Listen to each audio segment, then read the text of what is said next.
Palaya, dahil hindi doon nakabase ang pagka-Diyos ng Diyos na ating sinasamba. Amen po? Palapakan po natin ang ating Panginoon. Kinakailangan po nating maging matatag sa ating pananampalataya. Be immovable. Sabihin niyo po sa inyo nasa kaliwa, nasa kanan, be immovable. At the end of the day, lahat tayo ay papanhik sa langit. Amen po? At the end of the day, our real residency is in heaven. Lahat tayo pupunta roon. Hindi po natin alam kung kailan, hindi po natin alam kung paanong kapamaraanan.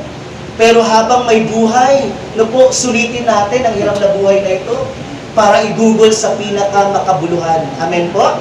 Amen po? Kaya huwag tayong magpalugmok sa mga pagsubok na ating pinagdadaanan. Habang may buhay, yung iba nga po nakatubo pa. Yung iba po, ano pa po ba, iiligid natin ang ating mga mata nang sa gayon makakuha po tayo ng liwanag at pag-asa na hindi po tayo ang pinaka-miserableng kalagayan. Mabuti ang Diyos at kailanman tapat sa ating buhay. Amen po? Amen po? Kaya nga pinost ko yung nakikita mo yung anak mo, paano ka magpupuri pagka nakikita mo init-init, 39, 38, 40 temperature, napapaso ka, sumusuka. How can you worship that way? Pero alam niyo po yun, salamat sa Panginoon, maybe that is a gift of faith. Mga pagkakataong nasa emergency room kami, mga pagkakataong gano'n.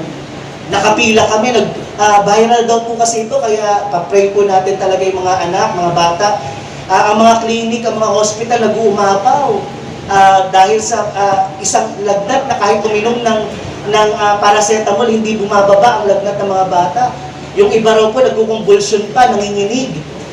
Sinusugod sa emergency room.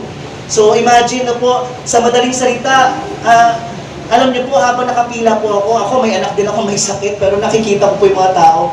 Nagpapatugtog po ako ng worship song and I was praying for them. No po, may mga pagkakataon, ikaw may kailangan imanalangin, pero yung puso ng Diyos, ikaw pa rin ang mananalangin sa iyong kapwa. Amen po? Amen po? And terribling kalagayan sa buhay na kinakailangan ng pananampalataya. Maraming pagkakataon, nasa hospital kami.